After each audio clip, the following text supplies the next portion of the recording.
Recap from chapter 29. She really does know. I sighed and ran my hand through my hair. How do I even explain this? I can't even begin to. It won't help matters. All I can say to her is, it's not as bad as what you're thinking. You have no idea what I'm thinking. I'm not in love with Claire. She's beautiful and any wolf would be lucky to have her, but that wolf isn't me. I know that. It's just, I don't even know what I'm going with this. I want to know what it's like to feel something so powerful for someone, to have a mate. She gasped so silently I almost think I have imagined it and covered her mouth. Kaylin knows me. She knows everything I've been through and the struggles I've had in finding my mate. She'd always ask me every time she and Alpha Clint visited our pack. She worried about me. But that was just her, a nurturer and a worrier. She always felt like she had to take care of everyone. Oh, Wyatt. Of course. Of course you do. I can see the pity in her eyes, and it's precisely why I didn't want to tell her or anyone, for that matter. I know it can't be easy, not having your mate. But you have to believe you'll find her. I see Kieran and Claire, I began, and it makes me so jealous. I see how much they care and love each other, but it's not anything I can understand. I can only watch. What they have is so beautiful and so natural, and I just wonder if I will ever have that. She looked like she wanted to reach across the desk and take my hand, but thought better of it and pulled back. You're still young. I've known most people who haven't found their mates until they reached middle age. And I know people who have never found their mate. I could be one of them. She shook her head, the pity still there. I sighed and stood up. I have to get out of here. I need some air. I don't want to think about it. I never did. Where are you going? She asked, standing up after me. I need to walk, some fresh air. I just need out. She nodded in understanding. Okay, if that's what you want. It's what I need. I'll see you later. I'll be around, waiting for Kieran. I quickly make my way out of the suffocating room with a million things on my mind. Chapter 30. It was well after supper by the time the nausea wore off, and I was beginning to feel more like myself than I had been in the past weeks. My wolf was still slightly on edge about seeing Kieran again. We both had missed him immensely. When 10 o'clock rolled around, we were beginning to think he wasn't coming, and that's when my wolf's ears perked and my heartbeat sped up. We had been here for 7 hours. If the distance was as Kieran said it was, he should have been here 2 hours ago. Now he was close. We knew it. I also knew he was tired and anxious and angry and relieved. He was a whole bundle of emotions that I couldn't even begin to separate or understand yet. Kaylin burst through my door as soon as I stepped out of the bathroom, wearing a freshly washed, flowing sundress that she lent me after my shower. It was the most comfortable I had felt in days. I was finally clean again. She smiled at me and clasped her hands together excitedly. He's here. One of the wolves spotted him just north of here. He'll arrive at any moment. Are you ready to see him? My heart leaped. Always, I whispered. I'm always ready. And it was true. That's why, without any other words, I rushed from the room with energy brimming just under my skin. I couldn't wait for him to find me. I would see him first. I followed my instincts to the side door of the house that led to a huge fenced-in side yard, with a massive iron gate with a wolf's head mounted on the front. It looked like something straight out of a horror movie, and yet it was so beautiful all at the same time. I pushed my way past it and let it clink shut behind me. The cool blades of grass between my toes didn't even deter me from my mission. At that point, I felt him even closer than before, and my wolf nearly leaped out of my chest. Any minute now, he would make an appearance just over the hillside, and I would be here waiting. A soft wind blew, throwing his scent all around me. He was right there, and that's when I saw him. But not just him, he wasn't alone. Beside him were Alpha Clint and Dorian. And directly behind them, spread out in a large mass, were the rest of Kieran's best fighters. As soon as Leland saw me, his eyes lit up and Kieran soon followed. And that's when he leaped from his wolf form into his human one and ran at me at full speed. One would think he was about to run me over if they didn't know him. When he was just a breath's distance apart, we threw our arms around each other, and our mouths met. His kiss was intense, full of emotion from our absence. His wolf had missed me as much as mine had missed him. He lifted me off the ground in one swift motion and spun me around, and then with one more quick, but intense, kiss, he sat me back down. I gripped his arms tightly. I didn't ever want to let this man go ever again. "Claire," he breathed, resting his head against mine. "I love you," I told him in response. "I love you so much. I can't even begin to tell you how much I love you. I love you so much I lost myself. My wolf lost it, Claire. Without you." He could even bring himself to finish the sentence. He winced in pain. "Shoo," I told him, bringing my hands up to cup his face. "I'm here now and we'll never be sep." My voice faltered when I saw the blood on my hands and now on his face. My nostrils filled with a coppery scent that made my stomach roll. And that's when I noticed the rest of the wolves too. Nearly 50 wolves stood before me, many of them covered in blood. It was a sight I had never seen in my life. It wasn't very comforting. I dropped my hands from Kieran and stepped away. "What?" I swallowed. "What happened?" I studied all of them. Clint looked worse than all of them except Kieran. I looked at him again. The entire left side of his body was covered in blood. How had I not noticed it before? Perhaps my wolf was in such a high state of seeing Kieran that I didn't notice. Now that I did notice, though, it didn't look good. Really bad. He had dried blood from his left rib cage down his leg. I could see that most of it was from a mostly healed wound of 4 claw marks. The rest looked like splashes from another incident. "It's okay. I'm okay," he said slowly. "It isn't all mine." "What happened?" I repeated a bit stronger this time. "We had a run-in with." "Oh God." Kaylin screamed from the same iron gate I busted through earlier. She was running toward Clint, eyes blurry with tears. She didn't seem to mind the blood as she threw her arms around her mate. "What did you do? Are you all right? I'll get the pack doctor." "No," he quickly stopped her with his voice. "I'm fine. It isn't even my blood." He stopped short and glanced back at Kieran, who nodded at him to continue. "It belongs to Tobias, one of Axel's lackeys." My heart thundered as I spun to Kieran. "What? When did you see Tobias?" "We crossed paths with them on our way here. Clint spotted them first and was engaged in a fight when we arrived shortly after." "And that's when you were hurt?" He nodded. "It was a surprise attack. I was jumped by another wolf." I gasped. "Don't worry, he wasn't a problem for long. He's dead now." "I don't understand. How did you survive?" "Axel is ruthless. He would have never let you walk away from a fight with him unless you killed him." "Did you?" This time, Clint spoke up. "He didn't have much of a choice. If he hadn't left his pack to be slaughtered, he would be dead too. If he didn't have the numbers, we would have had him. We'll find him. Don't worry," Kieran assured me. "He can't run forever. We've sent some wolves ahead to feel out his territory. We're taking prisoners. We'll have the answers we need by the end of the week." We plan to question everyone. "Did anyone else survive? What about Daniel?"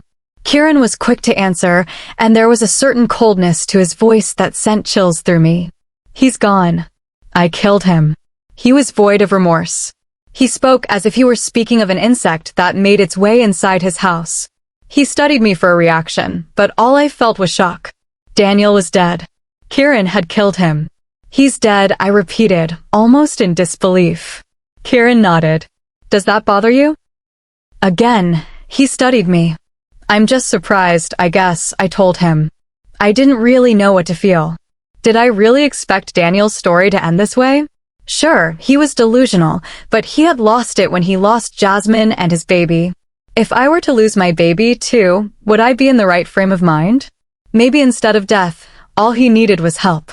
Now we have only one real threat. Axel. He's next. And we'll question the rest of his pack by whatever means necessary to find out where he's hiding. They have to know something.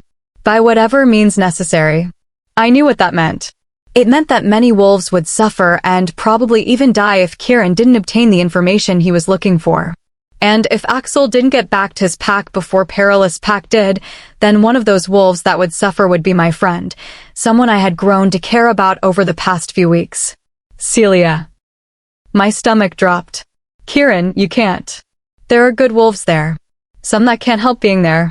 Kids. He nodded. We've taken that into consideration. None of the children will be harmed, but all will be questioned. And Celia, I added. Don't harm her. She can't help what Axel has done. She's a good person. His face twitched. I can't imagine any mate of Axel having a good bone in their body. But I know her, I argued. She is innocent. She was hardly in any position to go up against her mate. If not for her, I might still be at the underground pack. He seemed to consider that for a moment, but his expression didn't change. We'll take that into consideration when we talk to her. I'll let you know what I decide. His words echoed back to me a little harsher than he meant them, I'm sure. You mean, what we decide? He sighed, and I noticed Kieran looked tired. Besides, when he first swept me off the ground and into his arms, this was the first human emotion I'd seen from him. You just went through a very traumatic experience. Are you up to making these decisions? It's true we have the final say, but as a whole the pack has to vote. I take their wishes into consideration when I decide the fate of other wolves. I am able if you are. Despite everything, I am no less of a Luna than I was before I was taken. If anything, this experience has made me stronger. I was there. I saw everything firsthand. I know who is guilty and who is not. But the question that remains, are you going to believe me? Without hesitation, he spoke. Of course, I believe you, but your judgment may be impaired. Experiences like these tend to do extensional psychological damage. I would feel better if you were examined by Heath before you make any immediate decisions. That stung. I think Kieran understood that when his words made me flinch. It was as if he'd slapped me. You want me to go through a psychological evaluation? You think I'm crazy? Kieran grew increasingly exhausted the longer the conversation continued. You were with them for a long time, Claire. Stockholm Syndrome isn't something I made up. It's a real symptom of being held against your will. You might feel like your loyalties lie with them, that you've created a home with the enemy. Before I had time to even think about it, the words were out of my mouth. How could you say that? My voice trembled. Please don't overreact, he begged. It's only a precaution. You're treating me like a traitor. This conversation and what was once a happy reunion had just taken a drastic turn for the worse. How did we get here? Claire, Kieran reached out for me, but I quickly jerked away. No. I turned back toward the house and stared up at the windows. I need to get out of here. I need to think. I'll come with you, he insisted. Alone, I added. You can't be alone. I just got you back. Alone, Kieran, I repeated. Unless you are going to tie me down to a chair, I'm going alone and you can't stop me. I didn't stop the tears once they finally fell. I needed to feel this. It made me think about everything. Was I overreacting to Kieran's request about seeing the doctor? Or should he have trusted me and my mental stability just by my mere declaration? Would I trust him if the roles were reversed? I want to think so. The faint sound of movement behind me alerted me that I was no longer alone, if I ever was. I didn't bother to turn to see who it was. It was probably Dorian or Leland or one of the other wolves that Kieran usually assigned to watch and protect me. After a few more minutes of walking around Clint and Kaylin's home, my feet finally caught up to me. Are you okay? I was a little surprised by the voice that spoke. I looked sideways at Wyatt. Where had he been during this entire thing? I'm fine, I lied. He raised an eyebrow at me. You look like a mixture of hurt and anger. Are you sure you're fine? My shoulders dropped. What was the point in lying to him? I don't know. I'm just confused. He folded his hands behind his back as he kept his pace with me. Is this about what Kieran said? So you were there? I overheard from a safe distance. I'm waiting to talk to Kieran once everything has settled down. I got you out of underground pack safely, but I'm not sure he's forgiven me yet. There is nothing to forgive. You didn't betray him. You had to make a hard decision as an alpha. And it's a good thing you did too, or Axel may not have welcomed you with open arms when you showed up. How else would I have gotten out? Kieran can't see it that way yet. He's still blinded by his anger. He just needs some time to calm down. He grinned. But I'm afraid that with the way things just went down between you two, it's going to take more time for him to calm down. He's furious you walked off like that. Well, I'm furious too, so I guess that makes two of us. You'll work it out. Your wolves won't allow you two to stay mad at each other long. I blushed. At that, I decided to change the subject. This was not a conversation I wanted to have with Wyatt. What are we going to do about Axel? You know he got away. He looked down at the ground and contemplated what to say next. After a moment, he looked back up. I don't know. Question a bunch of his wolves and hope we get some answers. And if that doesn't work, then things get really messy. Kieran's wolf isn't just going to let this go. It will drive him mad trying to find Axel. After everything with his parents and then you, he will make Axel pay regardless of what he has to do to make it happen. I nodded. I guess I expected something like that. Are you going to tell him about you? He asked cautiously. There was carefulness to his voice, making sure to tread lightly on the subject. I guess I have to. Despite my feelings about Kieran right now, he deserves to know about his child. You should probably tell him before the good doctor does, or he'll think you were hiding it from him. I nodded. I know. I'll do it before we leave for our pack. That seemed to please him. Can I ask you something? Always, Luna. The formal title took me by surprise, and I quickly realized I should address him as a leader rather than a friend. As a Luna, I shouldn't be second-guessing my decisions. I should make them with confidence. Still, that didn't stop me from asking. Do you think I overreacted with Kieran? Should I have agreed to the evaluation without argument? Wyatt seemed to think about his words again before proceeding. You have to look at things from Kieran's perspective. He has to keep our pack safe. They look up to him and to you. Every decision he makes has a reason behind it. He doesn't do anything without reason. So he's trying to protect my image with the pack? He wants the pack to know without a shadow of a doubt that you are okay and that being with Underground Pack for so long hasn't changed you. Everyone is going to be watching you more closely now, looking for signs you're about to break. So yes, Kieran is protecting you in his own way. It wouldn't hurt to give him a break. That made sense. I suppose he was onto something. Maybe you're right. Kieran is stressed. His wolf snapped a few days ago. We may have had a small victory today with the Underground Pack, but all that stress is going to come back in his search for Axel. We just have to lessen it as much as we possibly can. Kieran needs us just as much as we need him. I hadn't ever really thought of it like before. Despite being wolves, we are also human, and humans are not without flaws. We all need help at some point in our lives. Kieran included. You're right. Thanks, Wyatt. Sometimes you're really wise. He grinned. Well, not to brag, but I am the beta. I laughed. It was settled then. I would find Kieran and tell him I would see the doctor. If it helped ease his mind, I suppose it was my duty to him to do it. And I loved him, so I would swallow my pride if I had to. Chapter 31. A soft knock on the door awoke me. Sleep didn't come as easily nowadays. The slightest disturbances woke me without much effort. Lana and Keely were both there looking at me with happy, relieved smiles when I stumbled to open the door. Seeing them both there in front of me again almost broke me. I hadn't realized how much I missed them until now. Hey, Keely said softly, stepping in with Lana as I moved back from the door to let them in. Lana scooped me up in a quick, tight hug before I could close the door. I returned it with a stricter hug of my own. When she let go, I let out a sound somewhere between a laugh and a cry. How did it go yesterday? Keely asked tentatively. Her hands were fidgety, her usual confidence waning. I slowly blinked the sleep from my eyes and took a seat in one of the room's stuffed, pinstriped chairs. I picked at a loose thread on the arm as I considered her question. I had tried not to think too much about yesterday. Dr. Heath had been kind and respectful to me in his questioning and mental evaluation, but the shameful truth was that it hurt my pride. I understood Kieran only did what he thought was right for me and the pack. He was protecting me, too, but sometimes I had to remind myself of that. I glanced at the carefully made side of the bed where Kieran slept and realized he had never come to bed last night, probably for my sake. His wolf must be going crazy. This was nothing new. It was fine. So, Lana started. Are you okay? I mean, did Heath clear you? I sighed. And here it was, the truth.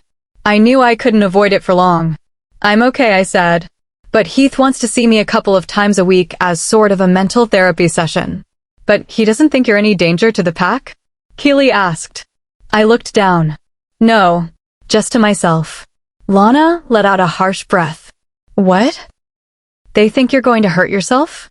Keely shrieked. I shrugged. I suppose after a traumatic experience like I've just been through, it is possible. But you're not, right? Keely asked. Lana hit her on the shoulder. Of course she isn't. She wouldn't do that. No, I wouldn't. And I wish I could tell them the reason why. Hey, I stood up suddenly. You two want to go for a run? What now? Lana blinked, peering out the window. All this talk about my mental stability is bumming me out. I just want to go out and run and enjoy my freedom for once. I paced across the floor and picked out a swimsuit from among my clothes.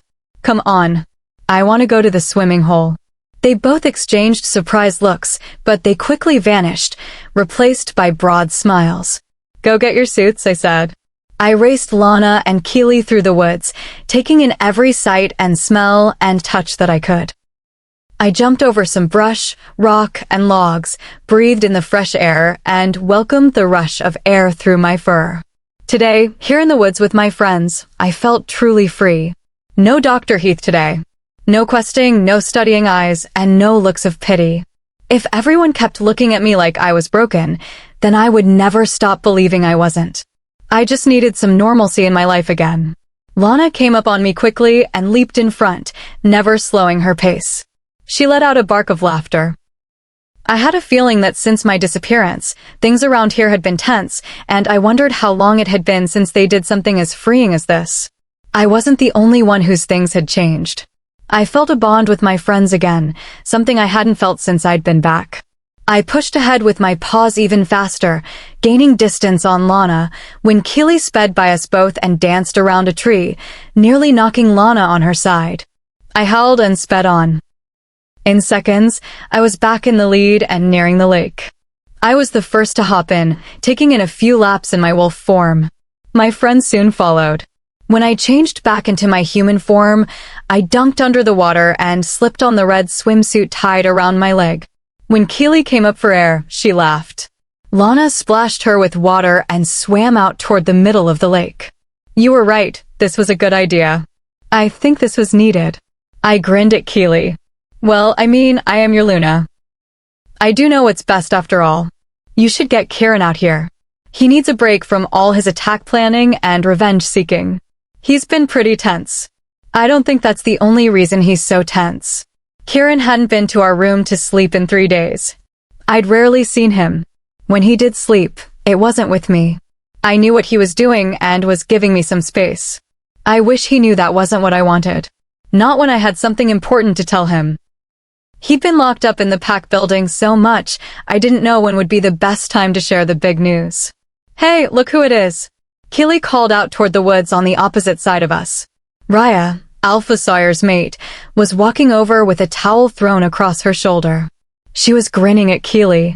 I thought packs weren't supposed to cross over onto another pack's land without permission from the Alpha, I said. Keely turned toward me. This is still their land. Well, part of it anyway. At least that side over there. She pointed with her head. So it's on the territory line? I should have remembered this piece of information. I hadn't been gone that long. Yes, this is the only place Kieran lets the packs mingle with each other. He and Alpha Sawyer are working out an alliance agreement, and if it goes through, we'll be seeing more of them. Which I wouldn't complain about. I saw her grinning past Raya now and waving at someone else. More wolves and people were emerging from the woods by the second.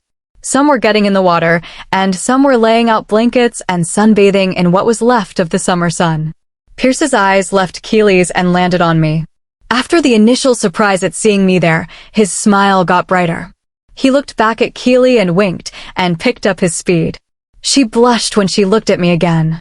Is there something you'd like to tell me about you and my cousin? She tensed at the question.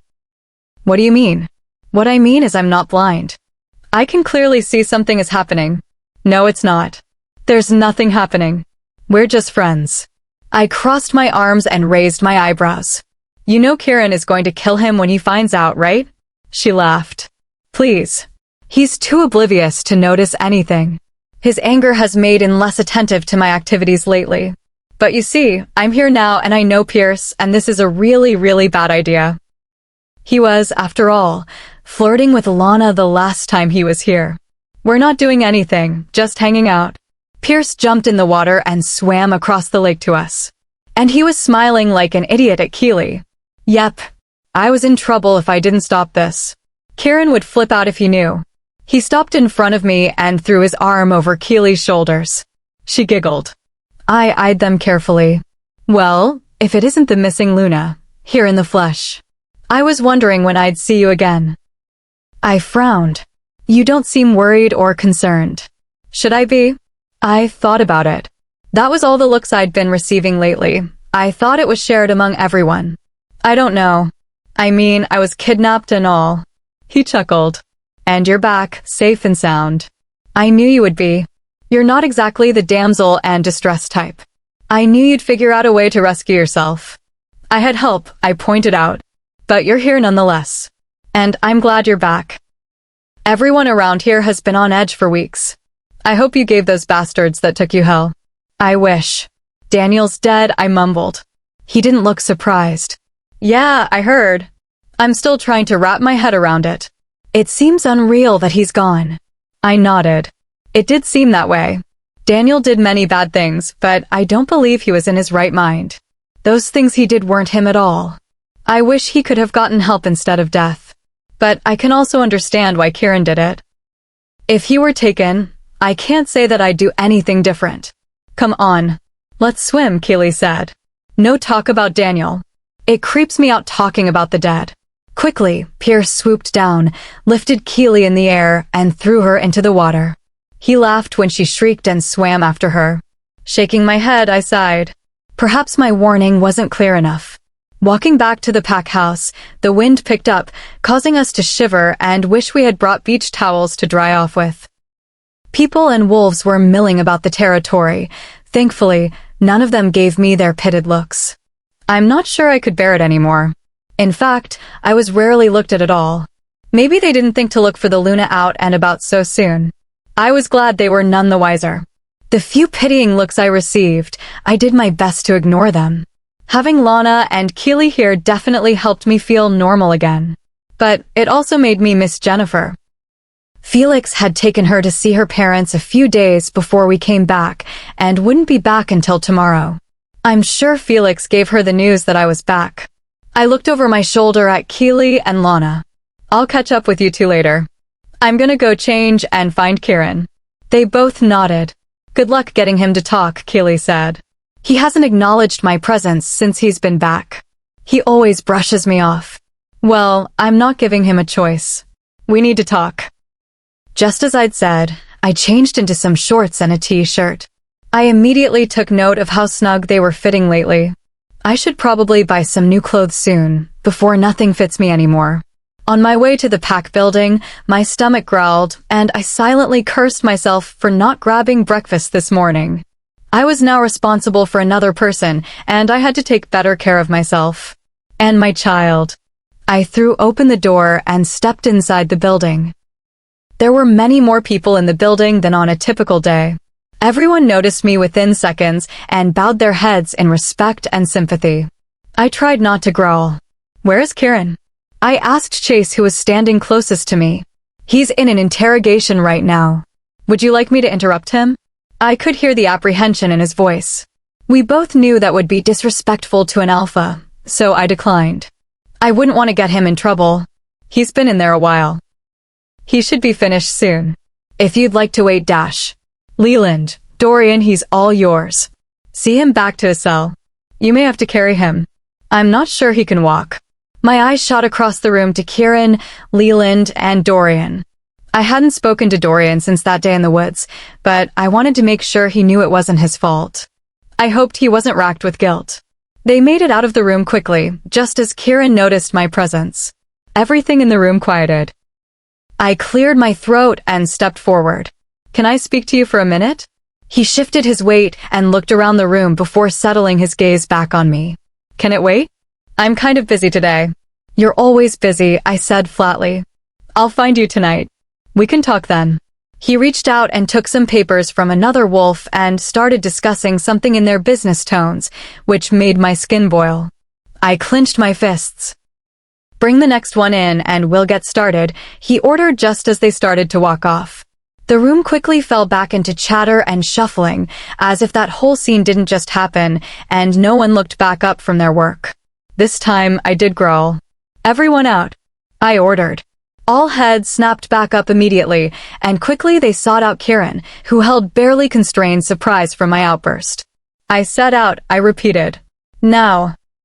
Kieran didn't say anything to them, only stared at me, unsure of my next move. After a moment, everyone finally cleared out, uncertain of what else to do. "Thank you," I mumbled after the door closed. Not that anyone could hear me. "Claire," Kieran said carefully, like the wounded animal that everyone saw me to be. He took a few steps forward, then stopped, afraid to come any closer. "What's this about?" "If it's because I've not been coming home, I've not had time. I've been busy." "So you've said." I sighed. "I don't want to talk about that right now. I have something bigger to discuss with you." "Well, you have the floor now, so you might as well go ahead." A smile barely tugged on his lips. If I hadn't been so angry, I would have laughed. "How generous of you." I pressed on. "I need all of this to stop." I turned with open palms around the room. "This is taking up so much of your time, and right now I need you. Probably more than ever." He looked down at the ground in what mimicked shame. "I know. I'm sorry I haven't been there. What you've been through, I just want to dash." His hands balled into fists in barely restrained anger. "I'm trying to fix this, and I can't be around you right now." I flinched back from his words. I don't know what I'd been expecting him to say, but it definitely wasn't that. "Why?" My voice caught. "Am I damaged to you now? Don't you want me anymore?" I swallowed, the words burning in my throat. That got his full attention. His eyes snapped up to mine, frustration burning behind them. "No, of course that's not it." My eyes were watering. "Then what is it?" A rush of air left him, and he deflated. "I failed you. As a mate and as an alpha of this pack." "What?" I blinked. "You were taken right out from under my nose, and I couldn't even get you back from a pack of rouges. Now I'm trying like hell to make it up to you." He crossed the rest of the space between us and took my face in his hands. "I'm going to find and kill Axel if it's the last thing that I do. I swear it to you. And I want him dead too, but more important than that, I want you. I want our family." "Family?" he said. He squinted his eyes and looked at me with a question. "Our family," I said with a hand on my stomach. Surprise quickly took over his beautiful features. He almost smiled, but reined it in, not sure if all of this was real. "You mean?" He looked down at my stomach. "I found out just before I left Underground Pack." His hands left my face and found my stomach, and he laughed. A laugh so loud that it vibrated through me and filled me with warmth. "We have a baby," he said, meeting my eyes. The first amount of joy I'd seen from him since before I was taken. "Are you sure?" "Positive," I smiled. "Literally." In an instant, he had my face again, his lips finding mine. As my arms wrapped around him, he quickly pulled away with a smile. "We have to spread the news." "But Dash, come on. We can talk later. But right now we need to give this pack some good news. We all need it. Especially me." He started toward the door, then came to an abrupt halt and turned toward me. "I love you, Claire Warren." I melted. "I love you too, Kieran Knight. Very much." Chapter 32. "How do you like your room?" I asked Emma as she sat on the floor, staring at her blank sheet of sketch paper. She had been with the pack for 2 weeks and was slowly emerging from her shy, scared stage, now showing a lot more anger and irritation at everything. Dr. Heath suggested that it could be the result of her being out of control in her own life for so long. She was just now lashing out. In other words, these were the side effects of Axel's work. Emma shrugged and stared at the floor. "Are you hungry?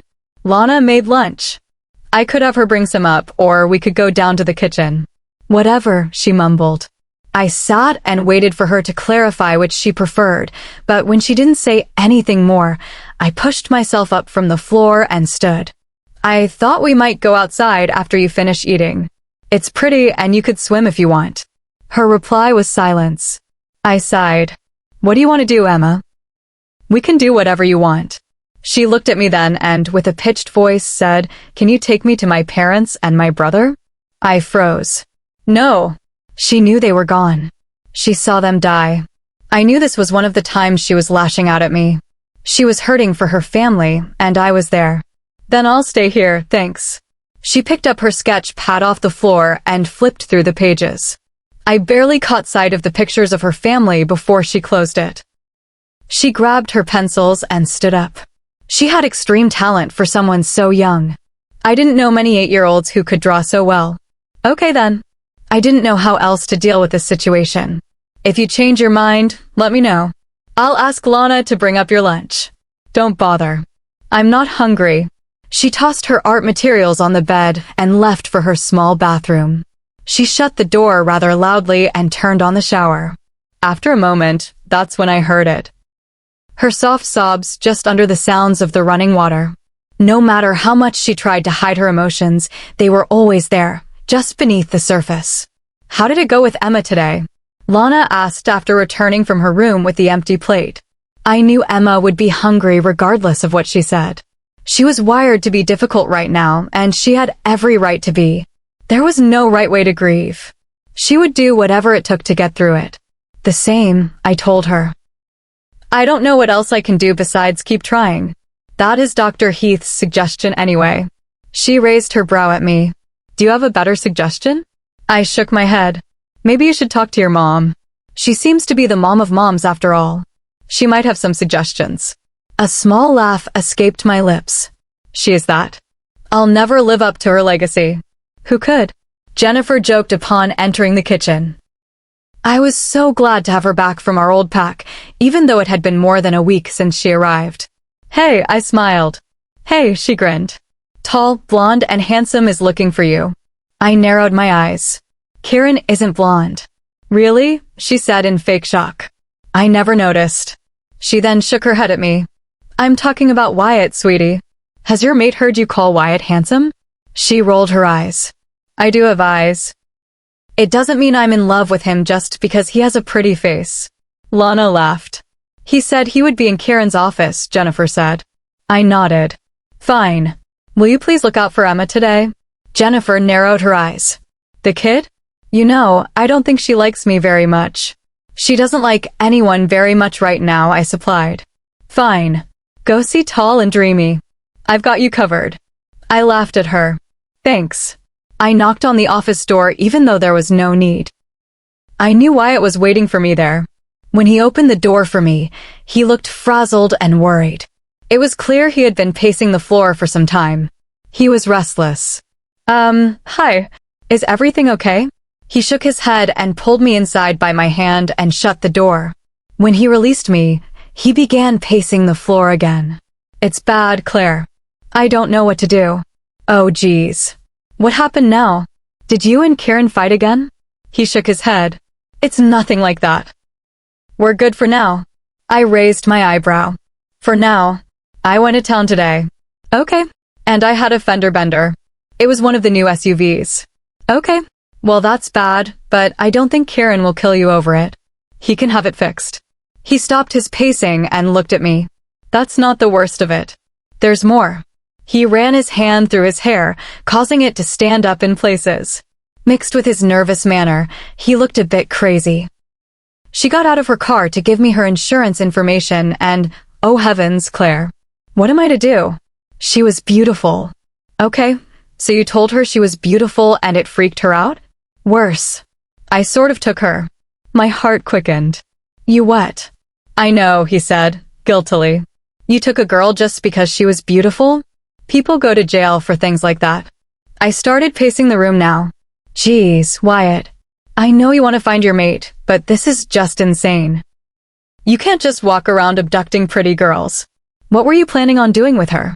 I don't know. I didn't plan that far ahead. I put her in my room. I didn't want her to see a wolf walking around and have a heart attack. Why would that scare her unless? Great. Just great. I spun on him. She's human. There's more. I shook my head. I can only imagine. She's my mate. My eyes widened. Your mate? A human? Wyatt. That's what I'm saying. Oh no. No. No. No. I stared at him in disbelief before letting my head fall into my hands. A human here on the pack grounds. Kieran will flip. He will kill Wyatt. Of all the stupid things he could have done, he brought her here. Some random stranger, and human one at that, and wait. I looked back at Wyatt. You said she was your mate. Yes. How did that happen? How's that possible? I had never heard of it before. Can wolves have human mates? It has been known to happen. It's just extremely rare, he explained. What will Kieran say? What are we going to do with her? Take it from someone who has been kidnapped. She will be pissed at you and probably never trust you again. I know. She hit me twice. He rubbed his chest and winced. She hits hard for a girl. I held up my hand. Okay. First, don't say things like that in front of, what's her name? Gray. Gray, I repeated. I was sort of hoping you could talk to her, maybe calm her down. I pulled a hairband out of my pocket and tied up my hair. It was suddenly getting very hot in here. I am only doing this because I'm afraid of what she'll do to you if you go back to your room. Go get Kieran and tell him everything so he can fix this. He nodded eagerly. Right. Okay, I'll go do that. He already seemed calmer. I reached for the door and pulled it open, allowing him to go ahead of me. Tell Kieran I'll meet him here once I've assessed the situation. Got it. I made my way up the stairs and to Wyatt's room and waited outside his door for a moment to listen for any signs of danger, but it was completely quiet. I took that as a sign that it was okay to enter the room. Without knocking, I slowly opened the door and took a glance around. Within a few seconds, something was abundantly clear to me. Gray was a small thing, but she was deadly, and just as I suspected, she was very pissed off. I opened the door wider and stepped into the room. She immediately picked up a broken lamp from the floor, preparing to hurl it at me when I held up my hands in surrender. I'm unarmed and pregnant. Could you please lower that thing? She looked alarmed at herself for a second and dropped it immediately. Sorry. I thought you were someone else. I took another glance around the room. You made quick work of this place. Chairs and dressers were turned upside down, clothes strewn about the floor. Shampoo bottles from the bathroom busted and seeped into the carpet. And lastly, a busted lamp lay on the floor. Small, but deadly. If you see that jerk that put me in here, tell him if I ever see him again, I'll kill him, Gray said. I could see that she meant it too. She crossed her arms over her chest. I blushed. That was Wyatt. I'm sorry about him. I promise once this whole thing is sorted out we'll let you go home. That seemed to relax her a little. She combed a hand through her long, red, wavy hair and blinked. What is this place anyway? Are you all rich or something? This house is huge. It looks like a resort. I offered her a gentle smile. It's something like that. Are there any more kidnapped girls here, or am I the only one? You're the only one. We don't make it a habit of kidnapping people, I swear. She narrowed her eyes at me. Then why take me? Is that guy Wyatt mental or something? I tilted my head and tried not to laugh. You could say that. His wolf is certainly mental. Great. I'm kidnapped by a mental person. Just when I thought my day couldn't possibly get any worse. She sighed. Look, I promise not press charges. Just let me go and get him some help. I know a great therapist. I could refer him if it means he won't be taking any more girls and locking them away. Fair enough. I'll talk to my husband and we'll get this whole thing sorted out. She nodded. Done. Just don't be all day about it. I have to pick up my kid brother from school at 3:00, and if I miss work again, I'll be fired from the gym. I have 2 appointments today I can't miss. Work, brother, got it. I looked around the room. Just try not to destroy anything else while I'm gone. Okay, fine, just hurry. I stepped from the room and locked the door behind me with Wyatt's key. Lucky for him to have a 2-sided lock. On my way back to the office, I heard Kieran raising his voice to Wyatt, so I tried to hurry to them before they strangled each other. I pushed open the door without knocking and stared at a red-faced Kieran. He was giving Wyatt his best death stare. I quickly stepped between them, and I looked at Kieran. You know then. Good. Gray has agreed not to press charges if we let her go and get him. I motioned over my shoulder to Wyatt, some help. He crossed his arms. And you believe her? She seemed genuine. I don't think she was lying. At least that's the feeling I got from her. She really just wants to pick her brother up from school and go to work. I think we have to trust her here. We can't keep her captive. I won't do that someone else. Kieran's eyes softened and cupped the side of my face. I know. I wouldn't expect you to. Wait, you're letting her go? I spun around to Wyatt. Yes, we're letting her go. We can't keep a human here. She's my mate, he stated. I'm aware of that, but keeping her here isn't going to make her love you. Trust me, I would know about that. Humans don't feel things like we do. If you want her, you're just going to have to get her the traditional way. And don't freak her out anymore. I don't think your relationship can take any more damage. It would probably be best if you gave her some space. His look of hurt squeezed my heart. Poor Wyatt. He really didn't have the best of luck where his mate was concerned. I couldn't imagine having a human as a mate. They don't understand these things. This will undoubtedly complicate things for him. She hates me, doesn't she? I bit my lip. I mean, she did say if she ever saw you again, she will kill you. But that was before I convinced her you were mentally insane. Maybe you should play that card and get her forgiveness. He looked shocked. You want me to tell my mate I'm crazy? She'll never accept me. It's not looking so good right now either, Kieran added. I don't think you have a choice. She can't stay here, so make it work. Wyatt sighed. He looked upset by Kieran's words, but he was fighting hard to keep his wolf at bay. Through gritted teeth, he said, "Fine," and spun on his heel and left the room. Kieran sighed and sat down in his chair. Does it ever stop around here? I rounded the desk and sat down in his lap. I'm sorry. You can't really fault him, though. His was only acting on instinct. What would you do if I tried to leave? He frowned. Point taken. But the difference is you aren't human. She is. That complicates things. How could we ever trust her around the pack? If she finds out who we are, she can't ever leave here. We can't take that risk. She has to go.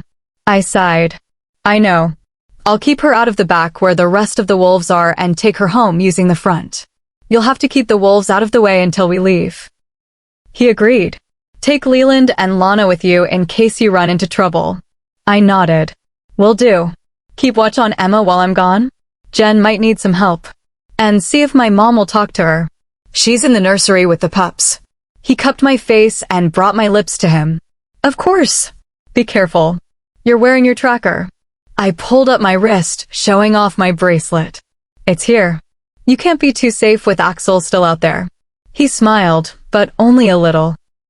You know, maybe I will lock you up too. I frowned. We already had this conversation. I'm not going to live my life in fear. I won't give him all the power. I'll be careful. He kissed me again. I know you will. I love you, Claire. I love you too. Chapter 33. Grace dropped herself into the back seat of the sedan after I handed her back her phone that Wyatt had taken. She sat as close to the door as she could. She had a permanent scowl on her face that I wasn't about to approach until I absolutely had to. She already had her mind made up about us, and I don't think I could say anything to change that. Are you sure you don't want me to drive? Leland asked before buckling himself in the passenger seat. I started the vehicle. I'm sure. I was the one who promised to take her home, so I'll take her. I gave him a glare, but smiled. It was Kieran's idea to bring you along, not mine. He shrugged. What can I say? I'm trustworthy. And handsome. Yeah. I don't think that last one had anything to do with it. I adjusted my mirrors and drove down the driveway. Felix was at the gate with Dorian, who refused to look at me, and cleared the way for us. I gave them a passing nod and sped past the gates down the winding road that would take us away from Kieran and our pack. We drove until we were out of the safety of the covered green, red, and yellow trees and pulled onto a busier road heading toward town. So, why do you choose to live so far from civilization? It legit took us almost an hour to get off that mountain and see other humans again. I shrugged. We just prefer it that way. Oh, right. The whole recluse resort thing. Makes sense. If I ever need to get away, she trailed off, glancing at the passing cars outside her window. Actually, never mind. No doubt she was probably remembering Wyatt, the psycho who abducted her. I laughed to myself. If only she understood. You can drop me off at my apartment. My car has probably been towed by now, no thanks to some jerk. I'll borrow my mom's car. Where do you live? I asked her. She was contemplative for a moment before speaking up. I guess I can tell you, providing one of you doesn't show up at my house tonight to kidnap me again. Since you are returning me, I assume I'm safe. In my rearview mirror, I caught her glaring at Leland. He didn't seem to notice her. She must have a thing about trusting guys. Wyatt didn't help that much. Turn onto Green and drive until you pass Handy's Hardware. Turn up Midland Road and there will be apartments at the end of the road. Mine is the second one. I nodded, though I wasn't familiar with this town, so I looked to Leland for help. He gave me a silent nod, so I focused comfortably back on the road. Okay. When the quiet settled back over the car again, I started to broach the subject of pressing charges again to be sure we were on the same page when someone's phone rang. Gray was the one to answer it. What? She said. As the person on the other end of the line spoke, Gray sighed. Mom, what are you talking about? Where are you? No, I didn't know. I don't, okay? I'm on my way. I'll be there soon. Bye.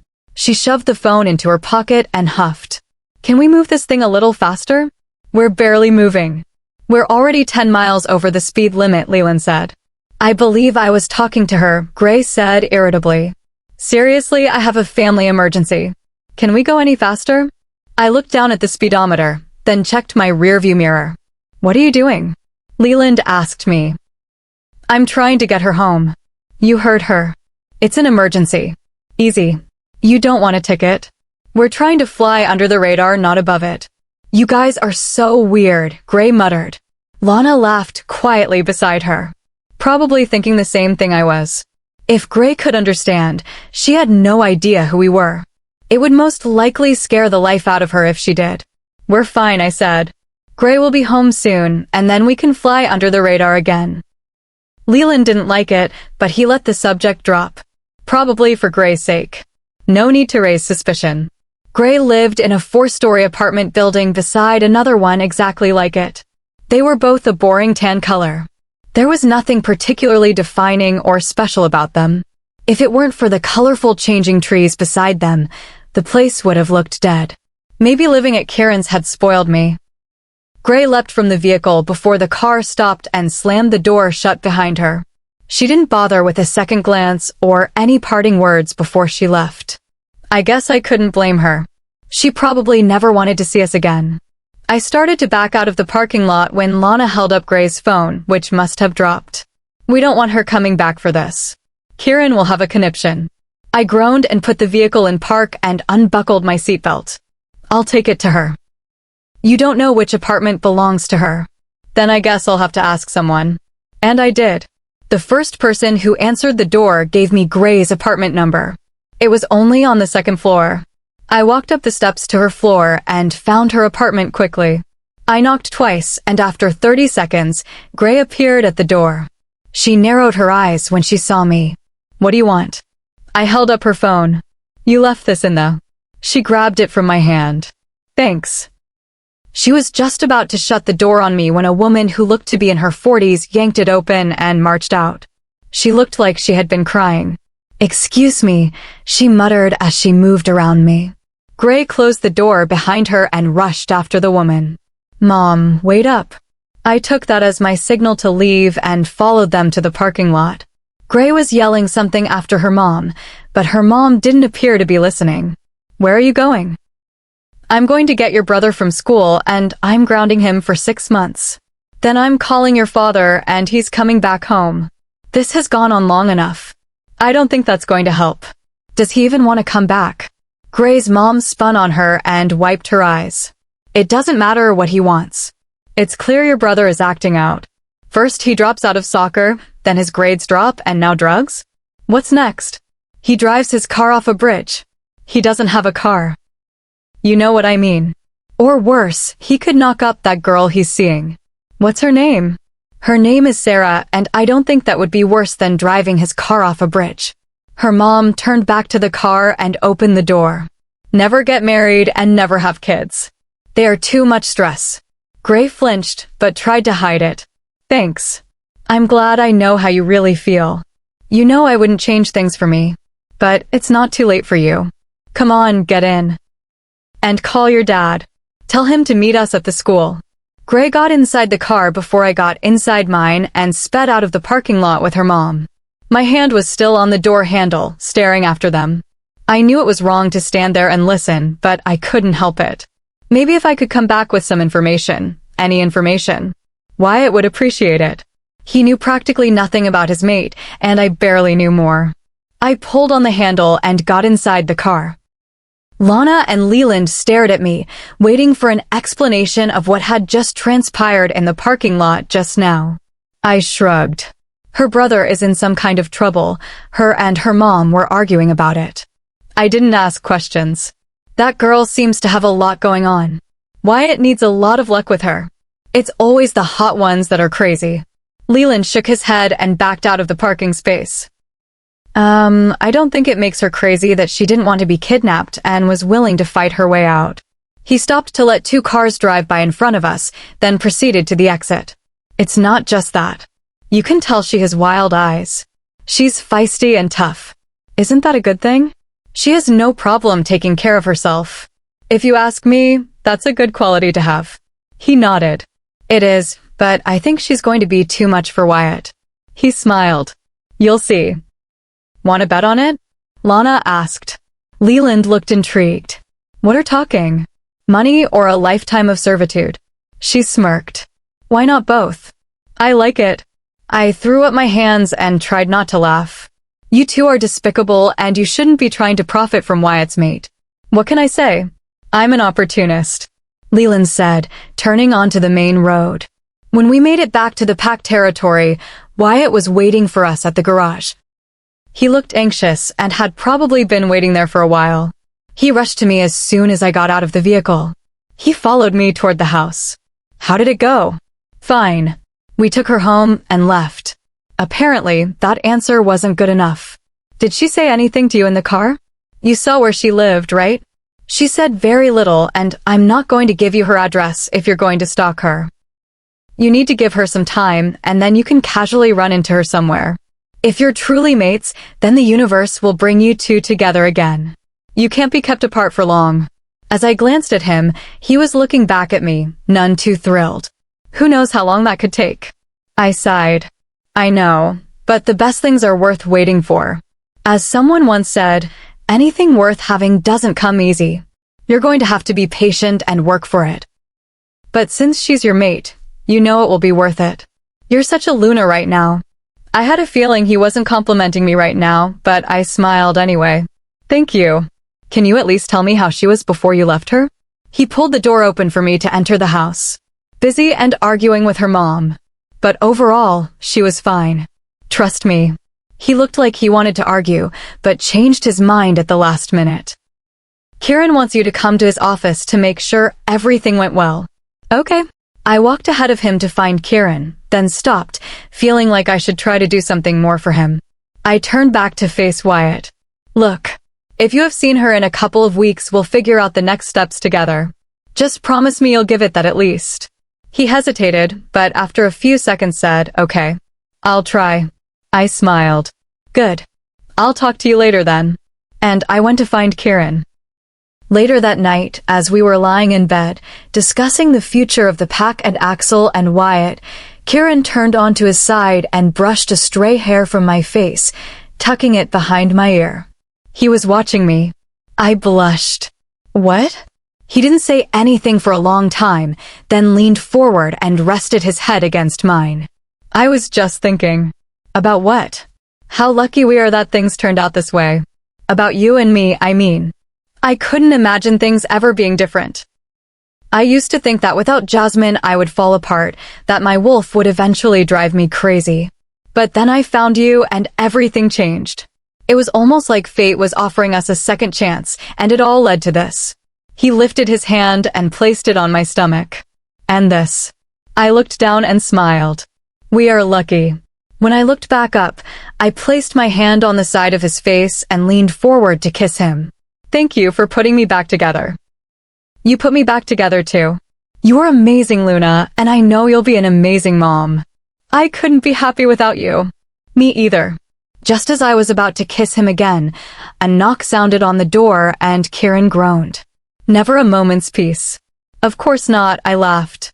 You are the Alpha after all. He groaned and got up to get the door. Kieran. I mean, Alpha Kieran. Emma's having nightmares again. She's crying and she won't stop. I immediately sat up and walked to the door. Where is she? In her room. I came to get you and she wouldn't. Mom. Dad. Brother. Emma stepped around Jennifer at the door and spoke with a wail. Tears were pouring down her face. I squatted down in front of her and wiped away her tears before picking her up. She was light for an 8-year-old, but she was long. Shoo, I told her and looked at Jen. I've got this. Thanks, Jen. Kieran bid her goodnight before closing the door. I walked Emma to the bed and lay her down next to me. She snuggled into me and whimpered. Kieran stood above us, watching. Sorry, I mouthed. He shook his head in a that's okay way and got into bed on the other side of me.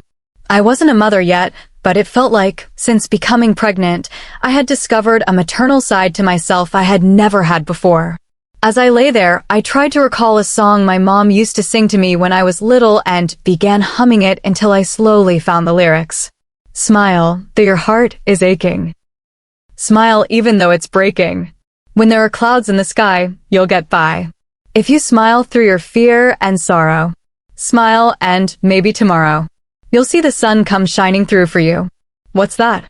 Emma paused her crying long enough to ask. A song my mom used to sing to me when I was sad. I like it, she said quietly, as if afraid to say it too loudly. I took that as a sign to continue. Light up your face with gladness. Hide every trace of sadness. Although a tear may be ever so near, that's the time you must keep on trying. Smile. What's the use of crying? You'll find that life is still worthwhile. If you smile, that's the time you must keep on trying. Smile. What's the use of crying? You'll find that life is still worthwhile. If you smile. That's really beautiful, Kieran whispered. I didn't know you could sing. I guess I haven't had a reason to until now. I rubbed the top of Emma's head. She looked at me now with dried tears on her face. Did your mom sing any more songs to you? I smiled, recalling the memory. Oh, lots of them. She loves to sing, while baking, cleaning, getting ready, putting me to bed. She has a lovely voice. Will you sing them to me too? As I looked at her, I saw the sincerity in her eyes, and as long as it helped her, I wanted to do it. So I took a breath and started to sing another song. A gentle breeze from Hushabye Mountain softly blows o'er Lullaby Bay. It fills the sails of boats that are waiting to sail your worries away. At some point, Emma and I both drifted off to sleep, and in my ear, I heard Kieran whisper, I love you, Claire, before switching off the lamp. I love you too. And in that moment, everything truly felt perfect. Chapter 34. 9 days. It's been 9 days since I last saw her. It feels like I'm slowly going insane. I can't eat, I can't think, I can't sleep, and Kieran is probably considering finding himself a new beta. I guess I wouldn't blame him. I haven't been much use to anyone. I lean over the bar and pick up a bottle of whiskey while the bartender busies herself with another patron. I decide to bypass the glass this time and go straight for the bottle. I take a long gulp. To any other person, it would look like I was wasting my life away here in the trenches. Stupid name for a bar. I didn't choose it. I see the same faces every time I come in. They don't judge me, they're just as bad. I catch snippets of their conversations. I feel like I'm beginning to know their lives. Brett is here to move on from his ex-wife. He tells the bartender as much every night. She left him, took his kids, and is currently suing him for child support. Travis is here to pick up women. He's single and he prefers it that way. He doesn't like commitment, and neither do the girls he gets involved with.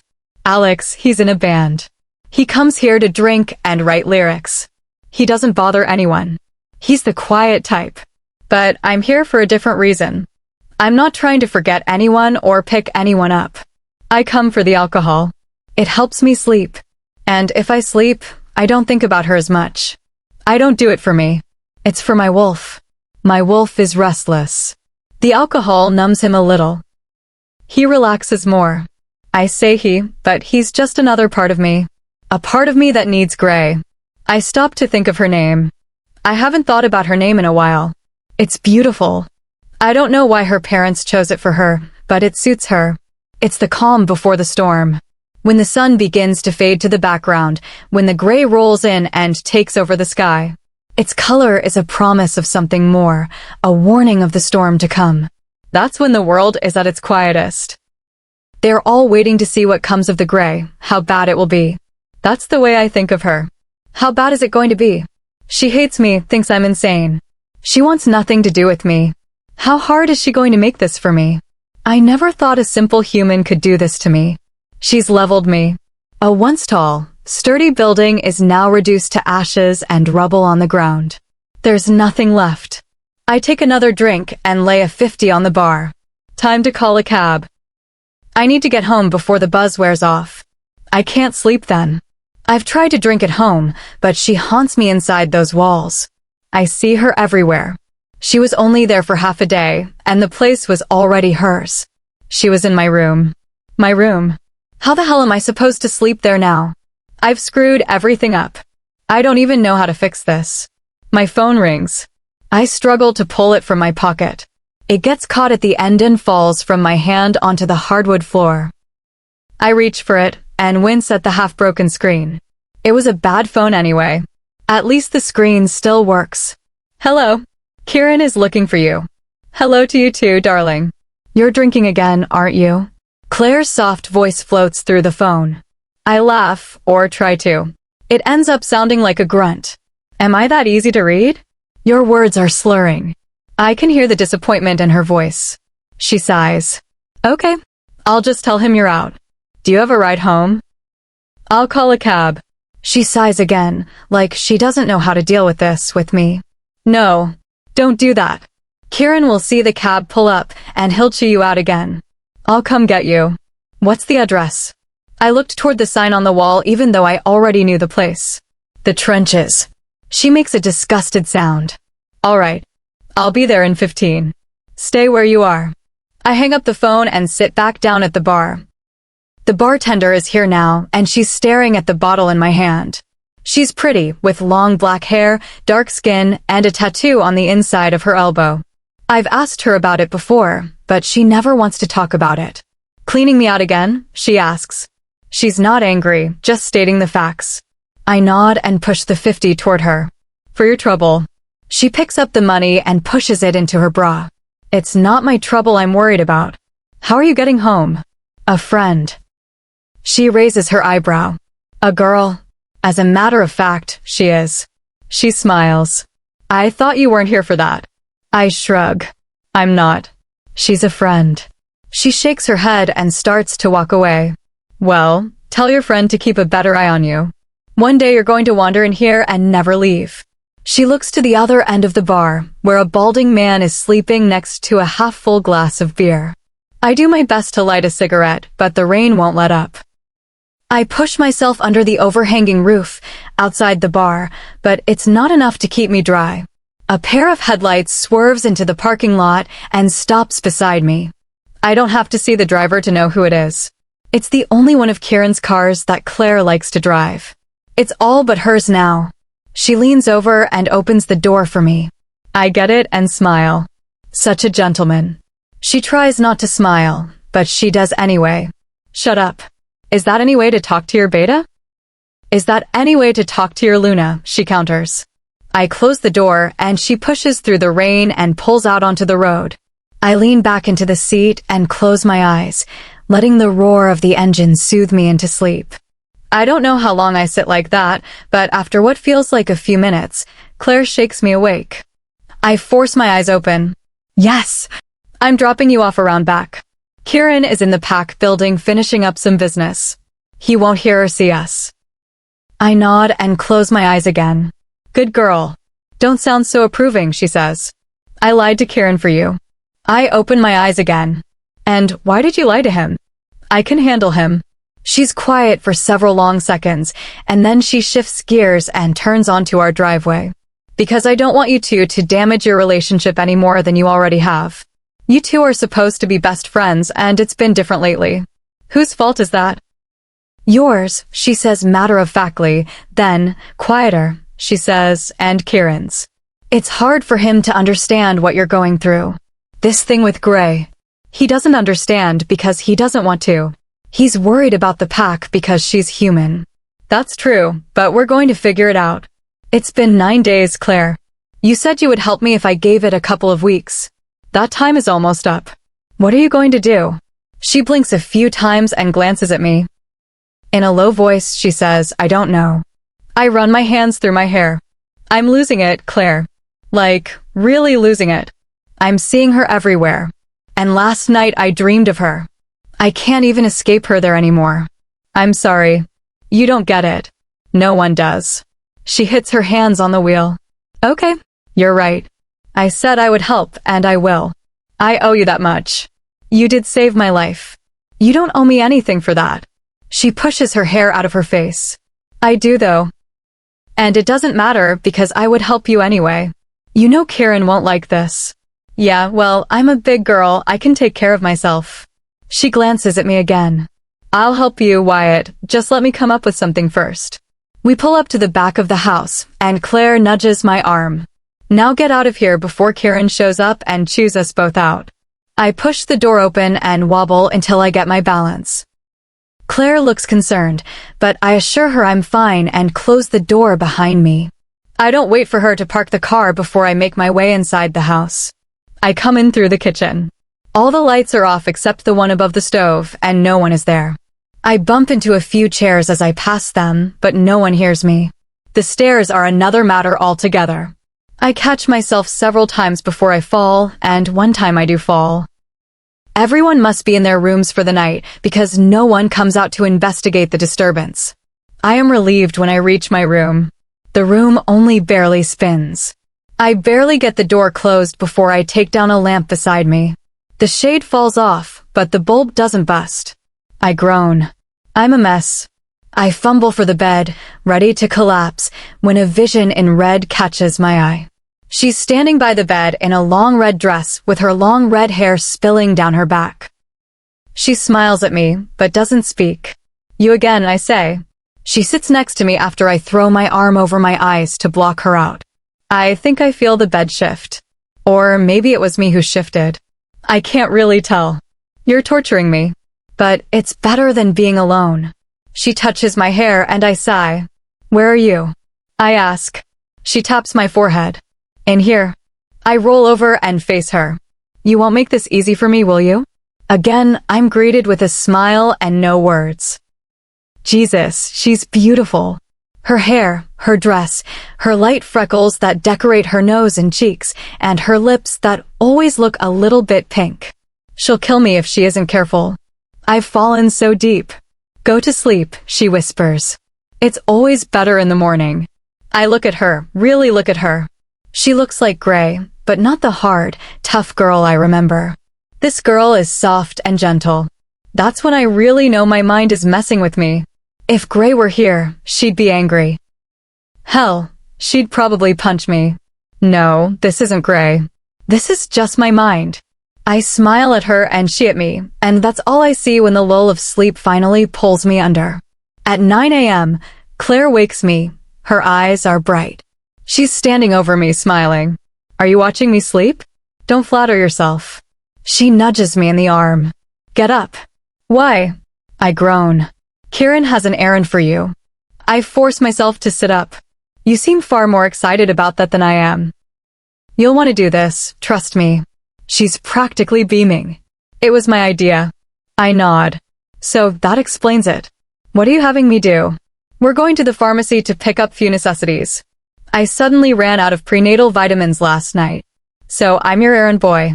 No, you're going to meet Gray. As if I drank a shot of pure caffeine, I feel awake and alert. I jerk. How? She looks down, sheepishly. I've been having Leland keep an eye on her until I figured out what to do. She looks up. Her mom works as a pharmacy tech, and she's picking up her mom from work today. I jump up. Let's go right now. Whoa, whoa. Hold on. Her hands shoot out at me. Her mom won't be off work for at least 7 more hours. We can't just show up now and hang out all day. That will look suspicious. I groan and rub my face. So we sit here all day and wait. Why did you even wake me up? Because I thought you'd want to know the plan. The plan would have been the same 2 hours from now. She crosses her arms. And you need to get up and get yourself together. It's time to start proving yourself stable to Kieran. Go to your duties. Be a beta. If you pull it off, he won't feel so nervous about you leaving with me later. I nod. Good point. Exactly. She pushes me toward my bathroom. Now go clean up. Time is ticking. I smile. As you wish, Luna. I pad to the bathroom with a bright smile on my face. For the first time in weeks, I feel like I have something to look forward to again. Today, I was meeting my mate, and I wouldn't let anything go wrong. Not this time.